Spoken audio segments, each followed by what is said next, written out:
you say never won? Olympics here, Barcelona, number 9, B. But you know what? I'm a sneaker collector. Salut à toi, ici c'est ton gars sur Tonton Gibbs et qui est Pretty Boy Floyd et bienvenue dans ce nouveau numéro de Sneaks of the Week. Les sorties sneakers et saps de la semaine, c'est le numéro 133. Bébé, appelle ta banque et augmente ton plafond. On va commencer. Comme toujours, on va commencer avec les paires dont je n'ai pas parlé dans la dernière émission. Et tout de suite après, comme d'habitude, les sorties sneakers et saps de la semaine prochaine. D'ailleurs, la semaine dernière, j'ai fait le top 10, donc je vais pas revenir sur toutes les sorties pour pas que ce soit trop long, merci. Vous savez que la liste des paires et saps citées dans cette émission est dans la description, ainsi que quelques liens pour encore quelques-unes. Et tous les liens que je vous mets sont sûrs, sinon je ne vous les mettrai pas. Pour les paires et les saps qui sont cités, n'oubliez pas que c'est une sélection et que je ne parle pas de toutes les sorties, merci beaucoup, c'est très important. La sortie W, c'est parti. Le 30 avril, Travis Scott fêtait ses 30 ans avec la sortie de la collab tant attendue avec Jordan sur la Air Jordan 6 dans son coloris British Khaki absolument magnifique et plus détaillé que la Air Jordan 6 olive que j'adore aussi. Des saps de Jordan Cactus Jack pour accompagner la paire et du merch sur son site, 250 € retail pour la Jojo. Juste 1 ou 2 jours après, une raffle de la paire a été faite sur le site de Travis, mais surtout dans le but de porter vos yeux sur une capsule collection avec la marque de streetwear japonais Neighborhood. Un tee et un hoodie zippé avec une statuette très belle sont sortis pour l'occasion, évidemment sold out, lien revente en description. Mes compatriotes hollandais de Daily Paper ont rebalancé quelques pièces de leur collection printemps-été 2021 avec comme par exemple ce camo très original qui fait la diff, comme souvent avec les pièces de cette marque que j'affectionne et soutiens tout particulièrement depuis le début ou quasiment, et ça fait plaisir de voir leur évolution assez incroyable, hein, comme quoi travail et qualité, ça paye. Une collab skateboard chez Converse avec encore des Hollandais.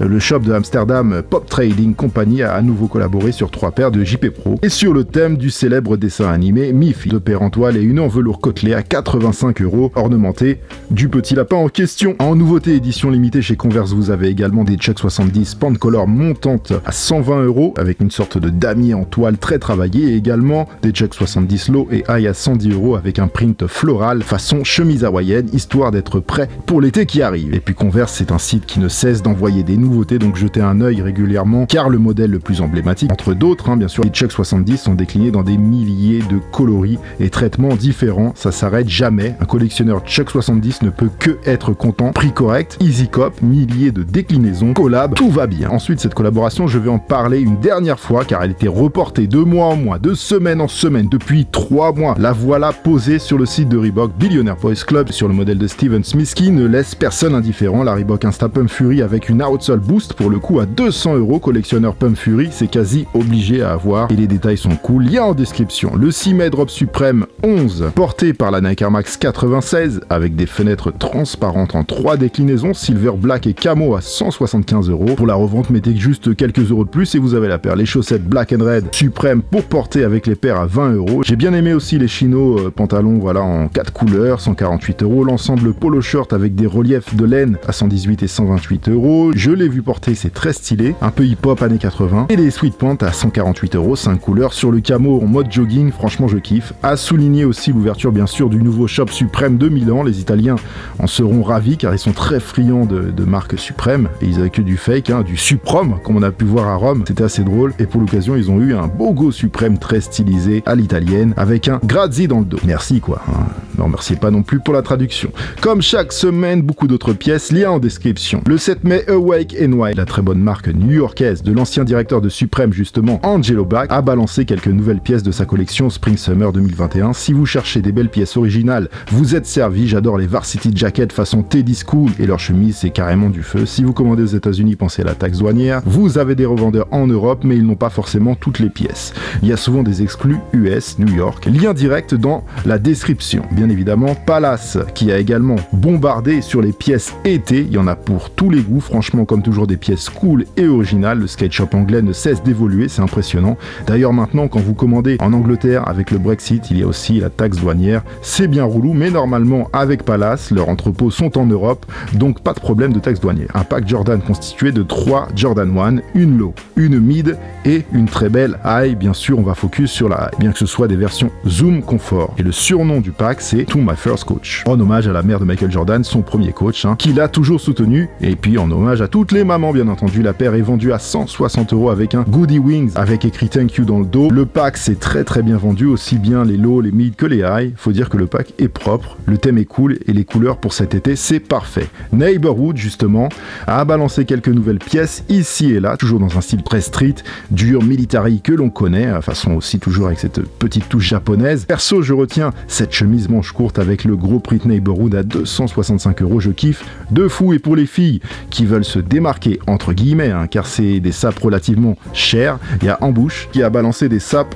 magnifiques avec des pièces pour hommes et femmes ultra originales. Imaginez cet ensemble, par exemple, avec une Air Jordan 1 hyper royale, la photo Insta ferait très mal.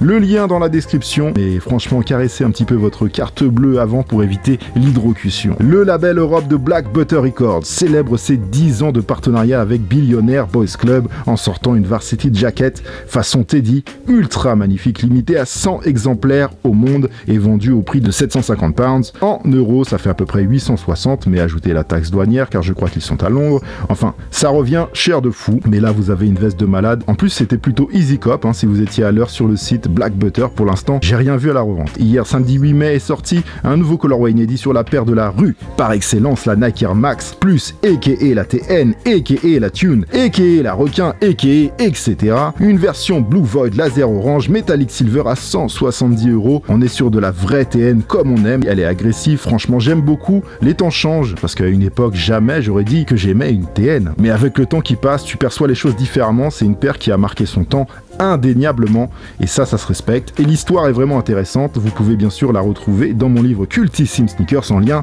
dans la description comme toujours, comme les liens pour copier ce très beau modèle de requin. Babe qui revient à nouveau avec une Adidas Superstar en collaboration, 150 € retail, un traitement green camo. Babe, franchement la paire est très belle, un modèle anthologique avec une marque japonaise tout autant anthologique, ça le fait. Parlons Yeezy by Kanye West, une nouvelle 500 surnommée Enflamme, en flamme, on va dire en flamme, est sorti à 200 € et franchement je pensais pas, mais elle est sold out partout. Je pense qu'il devait pas y avoir beaucoup de quantité sur ce modèle, mais why not, c'est toujours une paire à potentiel, moi j'appelle ça, c'est-à-dire qu'il faut imaginer ce que vous pouvez faire avec. C'est pour ça que c'est une paire plutôt adressée aux modeurs quand même, c'est une paire qui peut très bien se porter comme qui peut très mal se porter.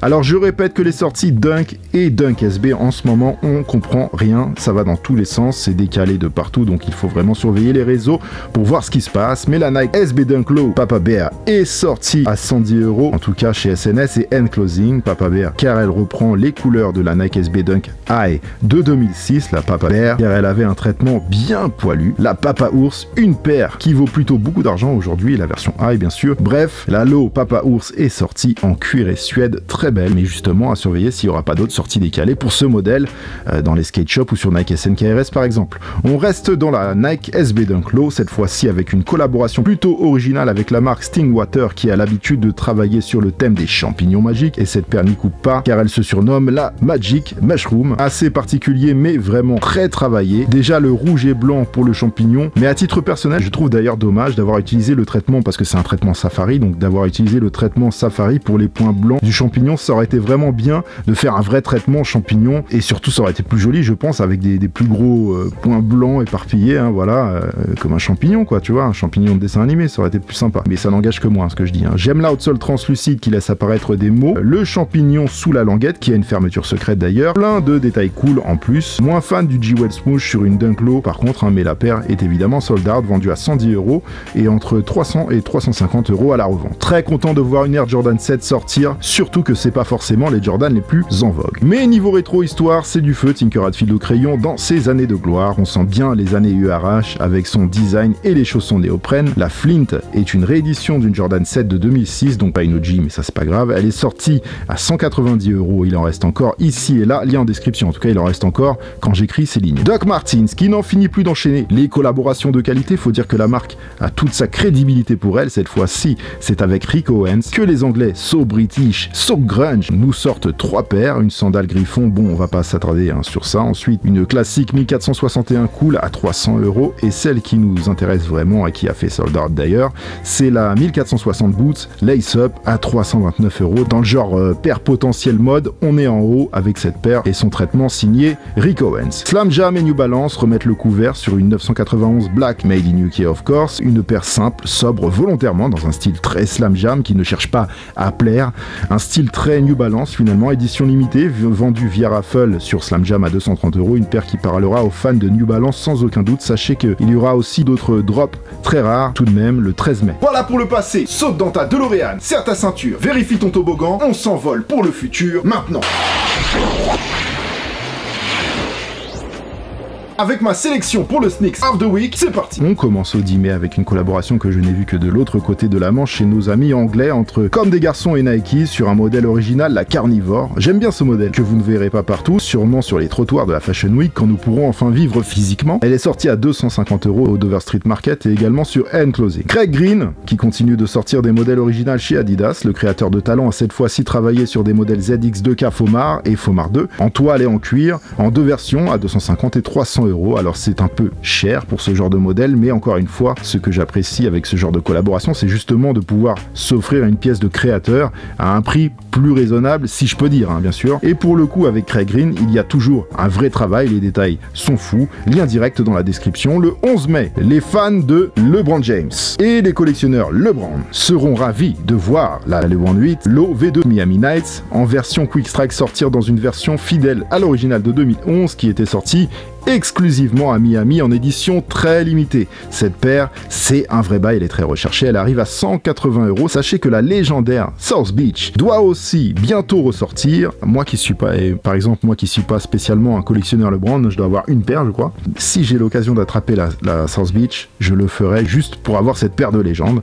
En tout cas pour la Miami Night, qui est une paire tout aussi intéressante, le lien direct est bien sûr dans la description. Le 11 toujours, la réédition de la Air Jordan 11 Low Bright Citrus pour femmes. Alors la 11 Low d'ailleurs, je trouve vraiment que c'est une paire qui va très bien au pied féminin, comme je l'ai déjà souvent dit par le passé. Et ce traitement très blanc là en plus, c'est parfait pour l'été. Elle sera 180 €, lien direct en description. Tenez-vous prêts et prêtes surtout. Jeudi 13, Drop Supreme 13 à surveiller comme toujours. Le 14 mai, une collab très très belle chez Converse qui s'associe à Monsieur Keith Haring, ou plutôt à la Keith Haring Foundation, hein, car cet artiste de génie est mort en 1990. C'est le genre d'artiste, vous voyez ses œuvres, vous reconnaissez tout de suite le style assez naïf. T-shirt, Bob, Runstar et Pro Leader au rendez-vous. Très peu d'images pour le moment, mais ça arrive. Pour les prix, ce sont les prix normaux Converse. Et puis vous avez un joli dessin de Keith Haring dessus, ou une broderie. J'ai pas encore bien regardé le traitement. Une paire de Dunk destinée aux femmes, surnommée Lemon Drop, arrive bientôt à 120 €. Elle est très cool, certains l'annoncent le 15 mai, mais moi je la vois plutôt le 20 mai, encore à confirmer, à voir, où ça se trouve il y aura les deux sorties décalées comme d'habitude. Samedi 15, c'est aussi l'arrivée de la Air Jordan 1 High Shadow 2.0, qui comme son nom l'indique, reprend le colorway de la magnifique OG Shadow, une vraie Jordan 1 de légende. Celle-ci a juste des parties inversées au niveau des couleurs, mais nul doute qu'elle sera sold out en 2 secondes. Tenez-vous prêts pour le modèle de 1985 dessiné par Peter Moore et réhabillé à la sauce 2021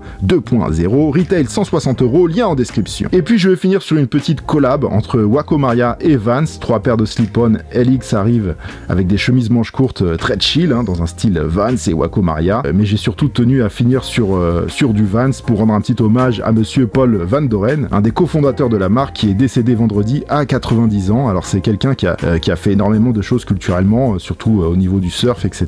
Et RIP monsieur Vance qui est parti rejoindre son ref James Van Doren qui lui est mort en 2011. It's done family. Voilà pour cette semaine. Arc et flèche de circonstances, se poudrer d'un peu de chance comme d'habitude. Abonnez-vous, likez, commentez. Tous les liens dans la description. L'émission est enregistrée et préparée à l'avance, donc je ne peux pas modifier des sorties qui auraient été repoussées ou annulées ou qui arrivent en cours de route. Merci de votre compréhension. Prochaine vidéo dimanche prochain pour le SOTW numéro 134. Voilà la MIF. Merci à tous, vous êtes au max. Oh man,